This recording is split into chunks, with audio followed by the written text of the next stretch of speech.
Hey everybody, welcome back to GWN. So as you guys know, I've been hanging out a lot lately with the guys at Creative Clash, and this last week here we just wrapped up our July 2019 CWL run, and it was a pretty good run. Definitely was a good time. And check it out. Boom, got up to Champs 1. Congrats to everybody over at Creative Clash for making Champion League 1. And I wanted to do a quick recap of the wars and just talk about a little bit about some of the attacks that were run. I got two replays I'm going to share.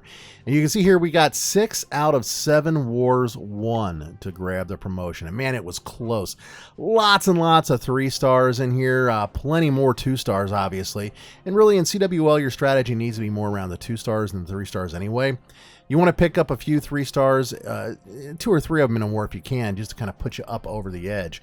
But what you want more than anything else is a good, solid, consistent performance in the 2-star category.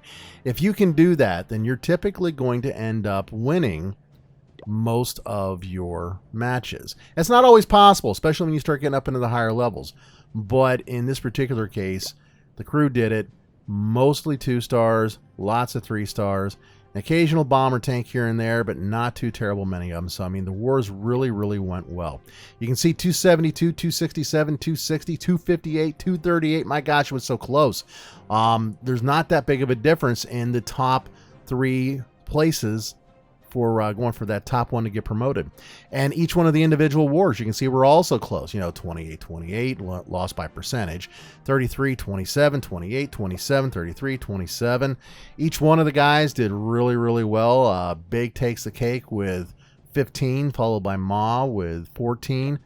And just a great time. Really, really good time. Let's take a look at some replays now. I'm going to open up with Monster running a Hog Rider attack against Hanoi, and this was a pretty neat attack.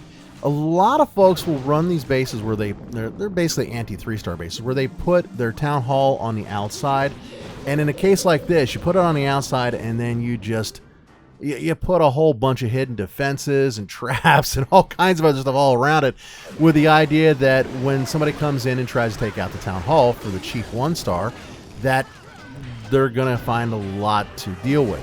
So Monster opens up by bringing in some balloons just to take out those bomb towers, which do, double damage with the explosion at the end.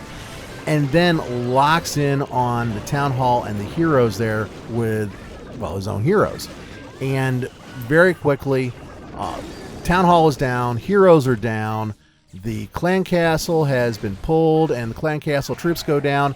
And at this point, you got your good, solid 1-star out of the town hall. And you didn't really put a lot of your regular troops into it.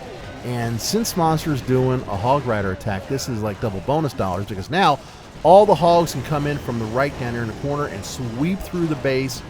They won't have to deal with some of the worst of the hidden defenses in the case of the Teslas or the clan castle. All they've got to really deal with are the traps. And as you can see from just a few seconds ago, the push traps or the spring traps are really tough on the Hog Riders. And this is the same thing over on the Builder base. For those of you that play Builder base and you're seeing these Hog Riders up high, the best defense against a Hog Rider on both sides of the fence is going to be those spring traps.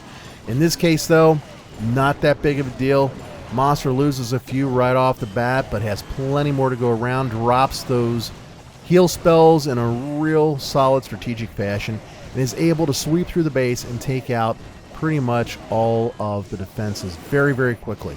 And then at the very end, it's just a matter of cleanup. And here's where we've got our wizards on the right-hand side at the top. They're cleaning up.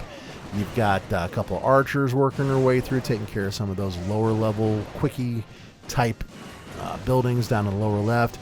And, of course, Grand Warden's hanging out up top with a whole bunch of Hog Riders, and they just take things down super, super duper quick.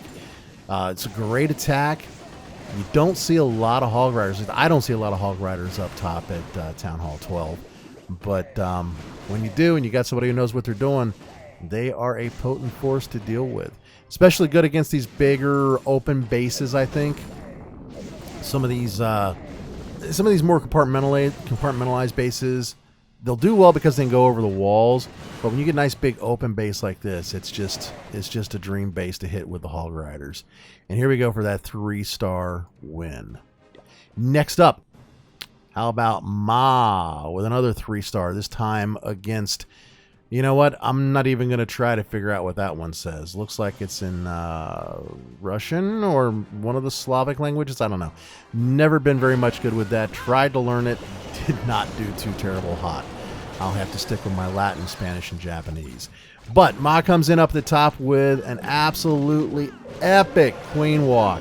Starts off dealing with a freeze up there to slow things down, and then just proceeds to walk through and completely and totally rampage the entire top third of the base. This was sweet. And the thing I especially like about this, and you'll see this in about another 30 seconds or so, after clearing out so much stuff up at the top, after clearing out the heroes, Ma's Archer Queen walks over to the right and joins up with the main attack. And this Archer Queen is at full health. So she's just going to keep on going and going and going. She's like the Energizer Bunny of this attack.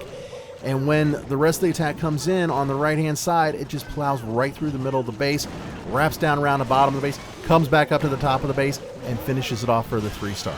Here we go. Time for the right side to come in. Here's your main attack. We've got bowlers and giants. Giants, of course, tanking. You've got the ice golem, who is going to slow down a few defenses. You got a P.E.K.K.A, who's just going to absolutely throttle everything that she gets after. They break through the walls to work their way into the middle to go after that town hall. And look at the ranged attack of those bowlers.